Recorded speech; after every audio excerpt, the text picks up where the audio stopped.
Welcome to The Source, where we combine the headlines with in-depth conversations with the newsmakers themselves. Today on the program, after closing Boracay for 6 months, welcome back to Boracay, or would it be better to say, welcome back, Boracay? the government's not done with the island paradise just yet.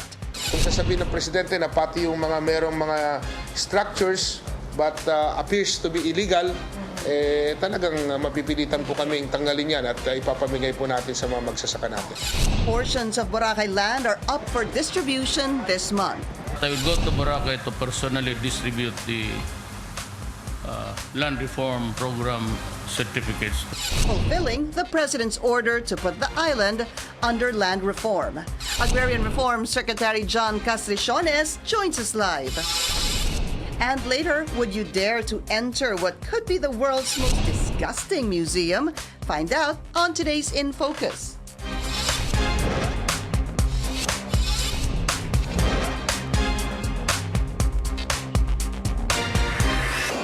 Thank you for joining us. I'm Pinky Webb. President Rodrigo Duterte is set to distribute certificates of land ownership to Boracay's indigenous peoples this month. Agrarian reform officials tell CNN Philippines the department is set to distribute some 3.1 hectares of land in Barangay Manok-Manok on Boracay Island. President Duterte earlier said he wants to place the world-famous island under land reform. This after ordering the island's closure for rehabilitation in April. Mr. Duterte also insists he will not visit the island's reopening, but will only go to Boracay to distribute land titles. Let's go straight to the source of the story. Agrarian Reform Secretary John Castriciones. Secretary, welcome back to the show. Yes, Pinky, good morning. And very apt, sir, because sometime in November, you, of course, together with the President, together with the DAR, will start distributing CLOAS, or the Certificate of Land Ownership Awards. That's right. Let's talk about this first, sir, in general terms. Boracay Island is about more than 1,000 hectares. 1,028, more or less. 1,028. And the contentious part here would be the alienable and disposable land. Yes, that's agricultural land, around 628 hectares. So it's clear, sir, pag sinabing alienable and disposable, yun po yung pwedeng under land reform. Yes. That's correct. Okay. So 620 something. Yes. How many hectares can be, sir, distributed under the land reform? Well, as per our initial survey, it would appear that what has been turned over to us by the Department of Environment and Natural Resources is around 7.9 hectares. And in the pipeline is another 14 hectares, which is right now being surveyed and being studied, that will also be distributed the moment that the process has been cleared. Okay, so let's repeat that. It was, I think, Yusek Leones of the DENR who had this number of 7.8, but this is the DENR and the DAR. Yes, Tama of ho course. ba? Because it's a government-owned land, Pinky, so it must have to be turned over to the DAR for distribution. Tama. Yes. So kailangan mapunta muna sa inyo. Yes, it has to be turned over. Ulitin ko lang, sir. You said Yes. 7.8 initially, plus? Yes. Plus another 14 hectares in the pipeline. So here's my question. If there's supposed to be 620 plus alienable and disposable, sir, why are we only looking at 7.8 plus a possible 14 hectares Well, for for distribution? now, that is what is available, because as we have discussed earlier, the first time that I was here, a big portion of the land has already been occupied by some people claiming that they own the land. And of course, this is something which is will be subjected to some sort of a process in order to look into it as to the veracity or to the, well, if it's really true that they own the land. And you haven't looked into this? Well, it's a long process, Pinky. They claim that they have titles over the land, but as far as the Department of Agrarian Reform records is concerned, it would appear that it cannot be. Help us understand the situation. So if you're talking about 620 plus alienable and disposable, that means, sir, pag-aari po ng gobyerno yon. Yes, it's all government-owned lands. Even if somebody says may titulo po siya.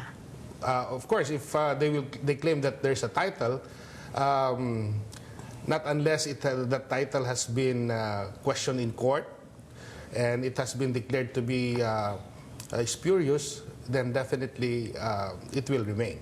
So in the 620 plus hectares, how many are saying that it's titled? Even a percentage, sir.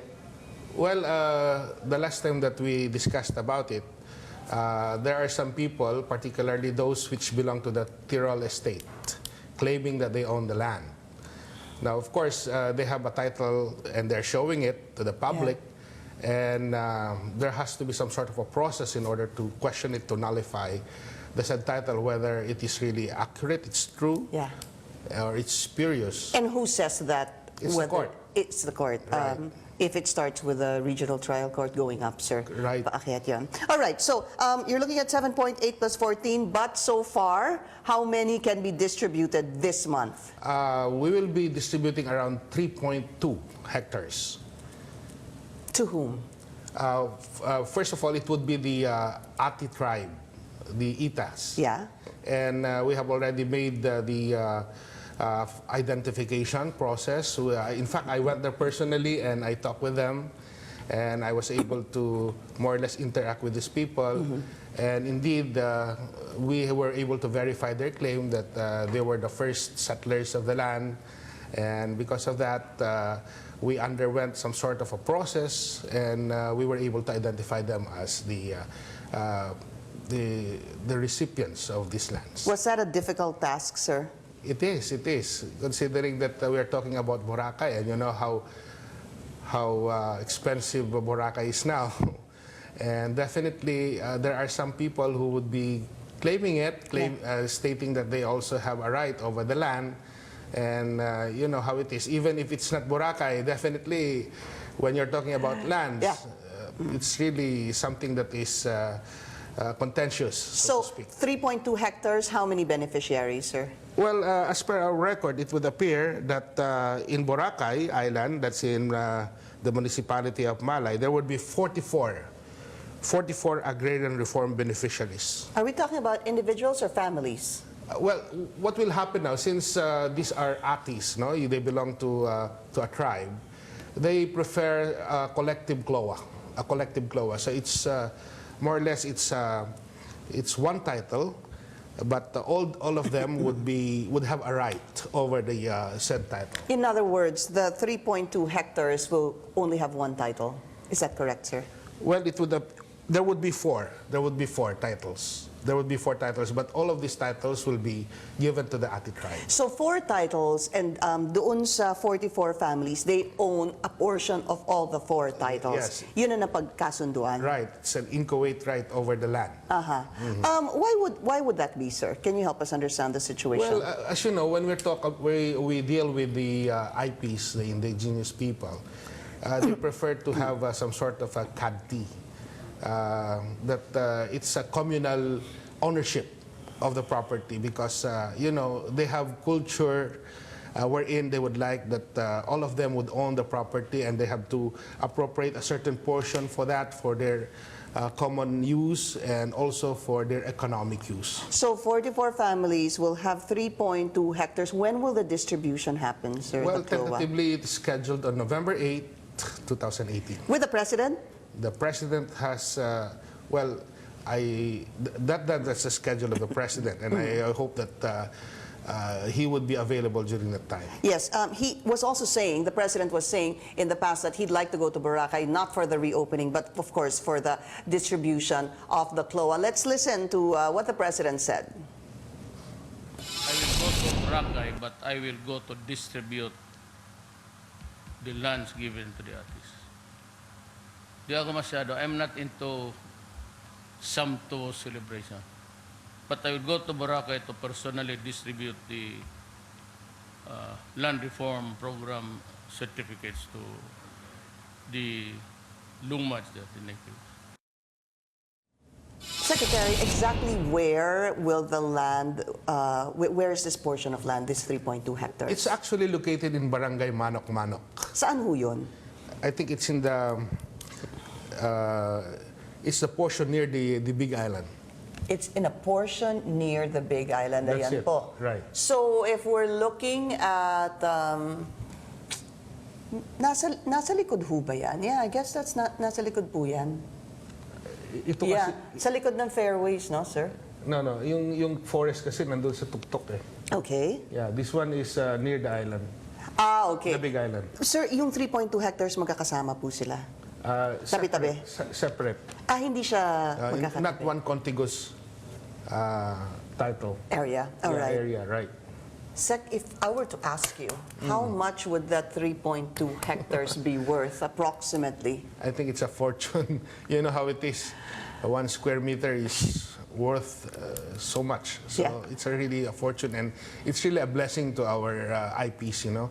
And this becomes a reality because what the president said is that he would really want to help the people. And you know, our president, he doesn't want so much fanfare. What he really wants is to help the poor. And that is actually the reality of it. So, how much is that worth, approximately? Just to give us an idea. Because I want to go to the next question, sir. I might be wrong, so I would not venture on stating the price. How about just, kahit na yung at the least? A ballpark figure? Yeah, just a ballpark, sir. Kahit yung pinakamababang Sorry, figure. Pinky, I'm not really that good when it comes to, to pricing. Has anyone of lands. told you how much a hectare would be in that They barangay said that it's really Manok-Manok? expensive, very expensive. Okay. Now here's a question. The next, sir. So once this is distributed to the 44 families, the ATI families, number one, can they sell it? And number two, can they mortgage it, sir? Well, under our law, under Republic Act 6657 and 9700, there is a prohibition, a restrictive prohibition that they cannot alienate the land within the 10-year period. And that is absolute. They cannot do that. The moment that they do that, it will be taken back by the department and it will be redistributed to real farmers who would be willing to till the soil. Meaning, hindi nila pwedeng ibenta yung lupa in 10 years. Absolutely. There's a holding period Right. of 10 years. Can they rent it out? Can they mortgage it? They cannot. They have to till it. Kailan magsaka sila doon? Correct. Okay. Is government going to help the families learn how to till the land that will be given to them? Well, Pinky, at this juncture, we are already doing that.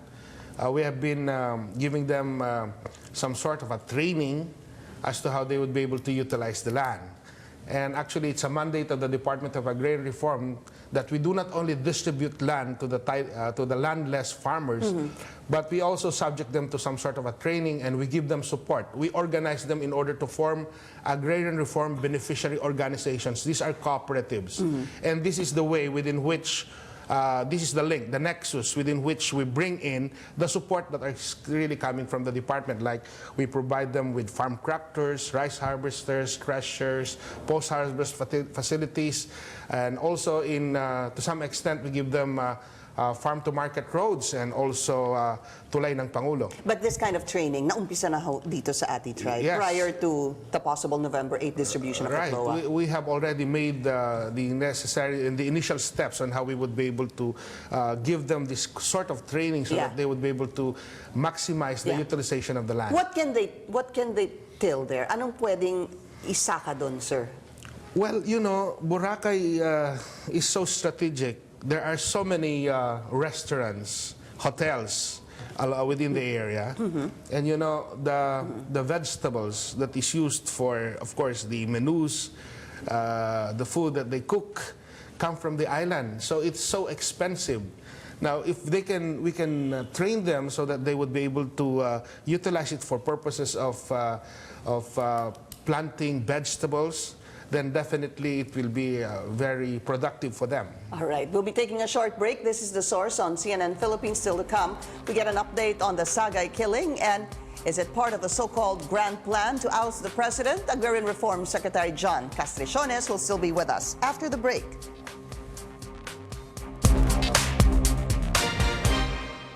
Watching The Source on CNN Philippines. Our guest today, Agrarian Reform Secretary John Castriciones. The Secretary still does not want to give me a ballpark figure on how much that 3 hectares would cost. Sir, I did a bit of research on this, and there's an administrative order from the DAR. So you said 10 years, they can't do anything with it except farm. Yes. You can't rent, hindi mo pwede ito iparent sa iba, hindi mo ito i-lease, sa iba. But here's another thing, sir. Once they are ready to sell, it says that your Article 2, Section 3 of the DAR's AO number 6 is that the transfer of ownership of any agricultural land to a private individual cannot exceed 5 hectares. Tama ho ba yan? Yes. So after 10 years, Secretary, when they so decide to sell how many hectares of the 3 hectares, ang pwede lang po nilang pagbentahan, hindi pwedeng lalampas ng 5 hectares ang isang tao. Tama ho ba yun? Right. Okay. Paano ho pagbentahan nila yung kapatid na 5 hectares nung bumibili, tapos yung kapatid nung pwede yun, 5 hectares ulit? There's no specific provision to that effect. Okay. So basically, after 10 years, they're free to do what they want to do with that land. Well, there's a caveat. Okay. Because it will remain to be an agricultural land. Yeah, the utilization of the land should only be limited to agricultural purposes, even if they have to alienate the same. But if they would like to utilize it for other purposes, like for commercial, Yes. industrial, and residential, they have to apply for a conversion order from the Department of Agrarian Reform. So kailangan silang, yung bibili, kailangan mag-apply ng conversion Right, order. right. Pwedeng going hotel, whatever it is, a spa, whatever it is they want to For do. commercial, residential, and industrial purposes. And how will the DAR approve such a conversion? There must have to be a development plan, and it must be in line with the classification that would be made by the local government unit, and it has to undergo some clearances coming from the Department of Agriculture, from the DNR, from the Okay. HLURB, etc. Mahaba-haba. But we have the last say on that. Kayo, the DAR? Of course. All right, so, okay, so that's going to happen. I mean, the 10 years still, mahaba-haba pa yun. Meron ho bang part 2? Kasi we're talking about, what, 3.2 hectares in November. What's next, sir? In Well, terms as I of said, the distribution? pipeline is a 14-hectare lot, and we are now in the process of evaluating the same. And of course, Pinky, there are some other lands as yet that can be covered. But as I said, there are some claimants, and Yeah. that this is making it difficult for Yeah. us. And it has to undergo some sort of a legal process. Yeah. Because we don't want to just Of course. take over the land. And you're talking about the 600 hectares of alienable and disposable land, correct? 620, Yeah, yes. 620-something hectares. Every hectare is important, especially in Boracay. So you're not very hopeful right now that that 600 A&D land will be distributed because there are people contesting it. I don't think that would be realistic. It's not, no? It's not. Okay, but let's also give them a bit of good news because you have been also awarding CLOAs, sir, in Right. regions 9, is 9 it? and 10. Can you tell us more about that, Well, please? only recently, I have been in Region 9, particularly in Zamboanga City, and we were able to distribute 1,600 hectares of land to some 1,000 agrarian reform beneficiaries. And it was really a very happy day for all of the farmers because finally they were able to realize their dreams to have a piece of land of their own. And aside from this, we also distributed our support services to them, like tractors, threshers, rice harvesters, and also farm-to-market roads. And that's as far as Region 9 is concerned. But we also had a CLOA distribution in Region 10, and that's in Cagayan de Oro, and the President was there. And we were able to distribute around 5,808 hectares of land, and it's a big land, actually. And there were around 3,400 agrarian reform beneficiaries in all Region 10 that were recipients of this Certificate of Land Ownership Award. And of course, these were distributed they came from the different provinces of Region 10. They get about, more or less, sir, what, Well, a hectare and a half? The maximum is 3 hectares. That's 3 hectares, maximum. yes, the maximum. And of course, it has to be subdivided among the recipients, and that would depend on the number of the recipients. Secretary, kapag Yes. binigay na yung CLOA, kanila na yon, wala nang, there's no way na mababawi yun sa kanila. Not unless they sell it, as Yun I na nga. said. Yeah, but again, Or lease it.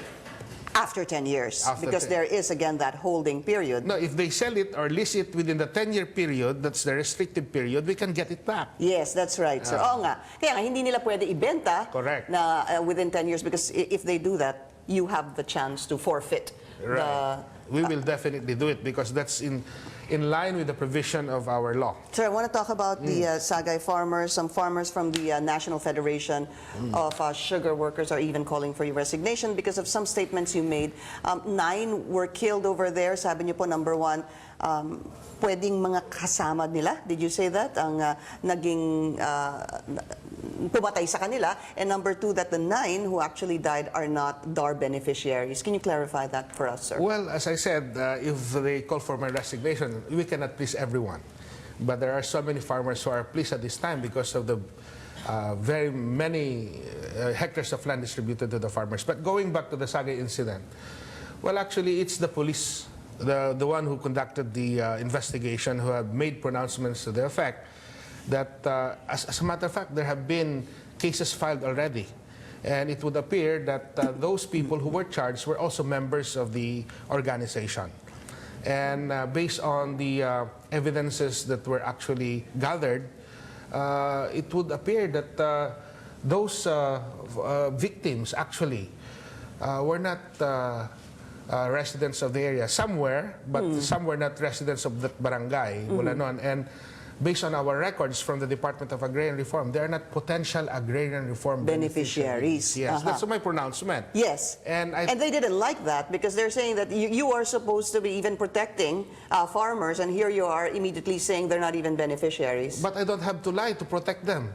I would have to tell the truth because the truth hurts. The truth is the reality. So who are they if they were not supposed to be beneficiaries? Based on the investigation made, they are the new recruits of the organization. And we're talking about the NFSW, National Federation of Sugar Workers. Right. Okay. And they were new recruits, and they were, well, actually, the terminology is they were lured into occupying the land. This is in line with their program, which is called the Bungkalan, wherein they have to occupy lands. You remember what had happened to the Kadamay thing? Yes. It's the same. That without any legal semblance or any legal justification, they would have to occupy the land, and that is the problem. They were saying, though, that these workers have been working there for 3 decades. Well, that's True an or allegation false? that they make, but as per our records, it would appear that they're not. So are you saying that all 9 had just started to occupy the land? Ganun ho ba? Let's be clear on that. The 9 who died, sir. As far as our records would show, they are not potential agrarian reform beneficiaries, meaning they don't have any potential right to own the land. Yeah. But have they been part of the NF, National Federation of Sugar Workers? As the police investigations would show, they are. They are, the 9? Yes. Okay. So hindi lang sila bagong sali, you're saying they just occupied the land recently, but they have been part of the National Federation of Sugar Workers for quite some time. Based on the records, they are new recruits. Some of them are new recruits. Okay, let me just clearly say this, Nan. The AFP is saying that the Sagay killing is part of a grand plan to oust the president, or the Red October plot. Let's listen to the statement made by General Galvez on this. When we revealed this during our September 20 interview, ito yung nakikita natin na sinister plot ng CPP-NPA. They want to impute a negative image on the president, and also at the same time to also malign the reputations of the armed forces and the PNP, and at the same time to recruit people. Just a quick reaction, sir, on the statement made by General Galvez. Go ahead. Well, you know, the armed forces of the Philippines and the Philippine National Police have information which we cannot access. And basically, it would appear that there is a semblance of truth in what they're saying. We had a National Security Council meeting only recently in Cebu, in Camp Ebuen, and I was a part of that Security Council meeting. The President was there, and there were some informations which were very confidential, which I cannot divulge, of course, which would tend to prove the allegations of the Chief of Staff of the Armed Forces of the Philippines. You went to the Barangay Nene, is it, sir? Nagpunta ho We kayo, went di ba? to Sagay, to the municipality of Sagay, and I condoled personally with the relatives of the victims. And in fact, we have extended assistance to them, particularly coming from the President himself. And we have been in constant communication with them so that we would be able to more or less extend whatever is the assistance that they would be in need of. All right. So, sir, maraming salamat po sa inyo. We look forward to what could possibly happen in Boracay this week with the President distributing cloas to about 44 families of the Ati tribe. And I'm sure once that happens, or kung matuloy po yun, you will be there with the President. Of course. Maraming salamat po sa inyo. Thank you, Pinky. You're welcome, sir. Thank you so much for coming to the show. This is The Source on CNN Philippines. Still to come, Sweden just opened a new museum, and it's very disgusting. That's for today's In Focus.